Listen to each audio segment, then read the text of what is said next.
Hello guys, എല്ലാവർക്കും പുതിയ വീഡിയോയിലേക്ക് സ്വാഗതം. ദുബായിൽ നിന്നും നമ്മുടെ അജ്മാനിലേക്കാണ് ഞാൻ പോകുന്നത്. ആദ്യം തന്നെ അജ്മാനിലേക്ക് എങ്ങനെ എത്തിപ്പെടാമെന്ന് നമുക്ക് നോക്കാം. അജ്മാനിലേക്ക് പോകാൻ ഞാൻ ആദ്യം ചെയ്തത് യൂണിയൻ ബസ് സ്റ്റേഷനിലേക്ക് എത്തി. അവിടെ നിന്നും ഡയറക്റ്റ് അജ്മാനിലേക്ക് ബസ് ഉണ്ടാകും. ഡബിൾ ഡക്കർ ബസ്സിലാണ് ഞാൻ പോകുന്നത്. ദുബായിൽ വന്നിട്ട് ആദ്യമായിട്ടാണ് ഞാൻ ഡബിൾ ഡക്കറിൽ കയറുന്നത്. അങ്ങനത്തെ ഒരു പ്രത്യേകത കൂടിയുണ്ട് കേട്ടോ ഈ വീഡിയോയിൽ. മെട്രോ കാർഡ് എങ്ങനെയാണ് നമ്മൾ യൂസ് ചെയ്യുന്നത്, അതേപോലെ തന്നെ ബസ്സിലും ഈ സെയിം കാർഡ് തന്നെയാണ് യൂസ് ചെയ്യാൻ പറ്റും നമുക്ക്. അങ്ങനത്തെ ഒരു പ്രത്യേകത കൂടിയുണ്ട് കേട്ടോ ഇവിടുത്തെ ബസ്സിൽ. അതായത് നമ്മുടെ ഇവിടുത്തെ ബസ്സുകളിലൊന്നും കണ്ടക്ടർ ഉണ്ടാവില്ല. അതുകൊണ്ട് തന്നെ നമ്മൾ സ്വയമായിട്ട് തന്നെ ടാപ്പ് ചെയ്തിട്ടാണ് പോണത്. ദുബായിൽ നിന്നും അജ്മാനിലേക്ക് ടിക്കറ്റ് ചാർജ് വന്നത് 15 ദിർഹമാണ് കേട്ടോ. അങ്ങനെ 2-3 മിനിറ്റ് കഴിഞ്ഞപ്പോൾ തന്നെ ബസ് എടുത്തായിരുന്നു.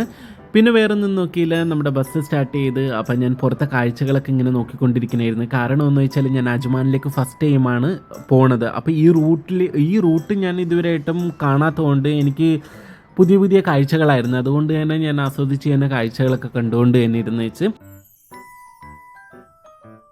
അപ്പം നമുക്ക് ഒരുമിച്ച് തന്നെ കാണാം അതും എങ്ങാടാണ് പോണതെന്ന്, അജ്മാനിലേക്ക് എന്താണ് പർപ്പസ് എന്ന് കാണാം. ഡബിൾ ഡക്കർ ആണെങ്കിൽ ഒരു പ്രത്യേകത കൂടിയുണ്ട്. ഞാൻ മുകളിൽ തന്നെയാണ് ഇരുന്ന് വെച്ചാൽ എന്തായാലും. കാരണം എന്ന് വെച്ചാൽ മാക്സിമം ഫ്രണ്ടിലിരിക്കാൻ നോക്കണം. എന്താണെങ്കിലും എനിക്ക് ഫ്രണ്ടിലിരിക്കാൻ പറ്റില്ല. അതിൻ്റെ തൊട്ട് ബാക്കിലുള്ള സീറ്റാണ് എനിക്ക് കിട്ടിയത്.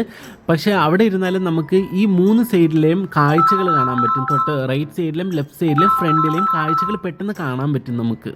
അങ്ങനെ കാഴ്ചകളൊക്കെ കണ്ട് നല്ല രീതിയിൽ തന്നെ യാത്ര മുമ്പോട്ട് പോയിക്കൊണ്ടിരിക്കുന്നതാണ് കേട്ടോ. കാരണം മെയിനായിട്ടെന്ന് വെച്ചാൽ അട്രാക്റ്റീവ് എന്ന് ചോദിച്ചാൽ പുറത്ത് കുറേ ബിൽഡിങ്ങുകളുണ്ടല്ലോ. ബിൽഡിങ്ങുകളൊക്കെ ഭയങ്കര സൂപ്പറാണ് കേട്ടോ. അതേപോലെ തന്നെ ഓരോ റോഡുകളൊക്കെ എന്ത് നീറ്റ് ആൻഡ് ക്ലീൻ ആണെന്നറിയോ. അതേപോലെയാണ് ദുബായ് ഗവൺമെൻറ് ഇവിടെ മെയിൻറ്റെയിൻ ചെയ്ത് വെച്ചേക്കുന്നത് തന്നെ. ദുബായ് ഗവൺമെൻറ്റിൻ്റെ ഏറ്റവും വലിയ ഇത് ഞാൻ കണ്ടാന്ന് ചോദിച്ചാൽ ഒരു സ്ഥലമോ ഒരു പാർക്കോ ഒരു റോഡോ എന്തെങ്കിലും പണിത് കഴിഞ്ഞ് കഴിഞ്ഞാൽ അത് കണ്ടിന്യൂസ്ലി മെയിൻറ്റെയിൻ ചെയ്യും അവർ. കാരണം എന്ന് വെച്ചാൽ വർഷങ്ങളോളം അതേപോലെ തന്നെ അതേ നീറ്റ് ആൻഡ് ക്ലീനിൽ തന്നെ അത് അങ്ങനെ തന്നെ ഉണ്ടാവും. അങ്ങനെ സംസാരിച്ചു വന്നപ്പോൾ സമയം പോയത് അറിഞ്ഞില്ല. ഞാൻ അജ്മാൻ എത്തിയട്ടെ. ഇത് അജ്മാൻ്റെ ബസ് സ്റ്റോപ്പ് എത്താനായിട്ട് പോകണം കേട്ടോ. ഇതാണ് കേട്ടോ അജ്മാൻ്റെ ഒരു ഏരിയ ഉണ്ട് ഞാനിപ്പോൾ കാണിച്ചു തന്നെ നിങ്ങൾക്ക്. അങ്ങനെ ഞാൻ അജ്മാൻ ബസ് സ്റ്റേഷനിലേക്ക് ഇറങ്ങിയിട്ട് ഞാൻ നേരെ പോയതെന്ന് വെച്ചാൽ ഒരു സീ ഫുഡിൻ്റെ ഒരു ഗോഡൗണിലേക്കാണ്. അതായത് സീ ഫുഡ് നമ്മൾ പുറം രാജ്യങ്ങളിലേക്കൊക്കെ അഴിച്ചു കൊടുക്കുമല്ലോ, അതിൻ്റെ ഒരു ഡീറ്റെയിലാണ് ഞാൻ നിങ്ങൾക്ക് കാണിക്കാൻ പോണത്. ആ ഗോഡൗൺ എങ്ങനെയാണ് മെയിൻറ്റെയിൻ ചെയ്യണമെന്ന് നമുക്കൊന്ന് കാണാം. സീ ഫുഡിൻ്റെയൊക്കെ വെക്കണ ഗോഡൗണിലൊക്കെ കയറുമ്പോൾ തന്നെ നമ്മൾ പല കാര്യങ്ങളും ശ്രദ്ധിക്കണം. കാരണം എന്ന് വെച്ചാൽ അത്രയ്ക്ക് നീറ്റ് ആൻഡ് ക്ലീൻ ആയിട്ടാണ് അത് മെയിൻറ്റെയിൻ ചെയ്ത് പോകുന്നത്. അതുകൊണ്ട് തന്നെ നമ്മളും അതേപോലെ തന്നെ ആയിരിക്കണം അവിടെ കയറാനായിട്ട്. അതുകൊണ്ട് തന്നെ ഞാൻ ഒരു ക്യാപ്പ് എടുത്തായിരുന്നു, ഒരു മാസ്ക് എടുത്തായിരുന്നു. അതേപോലെ തന്നെ നമ്മൾ അതിൻ്റെ ഉള്ളിൽ കയറുമ്പോൾ സീ ഫുഡിൻ്റെ സ്മെല്ല് നമ്മുടെ ഡ്രസ്സിൽ പറ്റാണ്ടിരിക്കാനും പിന്നെ നമ്മുടെ ഡ്രസ്സിലുള്ള എന്തെങ്കിലും അങ്ങടേക്ക് ഇതാവാണ്ടിരിക്കാനുള്ള ഒരു പ്രിക്കോഷനായിട്ട് ഒരു പ്ലാസ്റ്റിക്കിൻ്റെ ഒരു കോട്ടും ഉണ്ടായിരുന്നു കേട്ടോ. ശരിക്കും പറഞ്ഞാൽ ഇപ്പോൾ എല്ലാ സീ ഫുഡ് കമ്പനികളിലും ഇത് എല്ലാ സ്റ്റാഫുകളും നിർബന്ധമായിട്ട് യൂസ് ചെയ്യുന്ന ഒരു സംഭവം തന്നെയാണ്. കാരണം ഈ ഗോഡൗണിലേക്കൊന്നും ആർക്കും അലൗഡ് അല്ല. കാരണം എന്ന് വെച്ചാൽ എൻ്റെ ഒരു ബോസ് ഉള്ളത് കൊണ്ട് മാത്രമാണ് എനിക്കൊരു എൻട്രി കിട്ടിയത്, ഇത് കാണാനുള്ളൊരു അവസരം ലഭിച്ചത് തന്നെ. കാരണം എന്ന് വെച്ചാലും ഇത്ര ഹൈജീനായിട്ട് മെയിൻറ്റെയിൻ ചെയ്യുന്ന ഒരു പ്ലേസാണിത്. അതുകൊണ്ട് തന്നെ പുറത്തുനിന്ന് ആർക്കും അലൗഡ് അല്ല. അങ്ങനെ നമ്മൾ ഗോഡൗണിൻ്റെ ഉള്ളിലേക്ക് കയറി. സീ ഫുഡിൻ്റെ ഓരോ സെക്ഷനിലേക്ക് ഞാൻ കയറിയായിരുന്നു.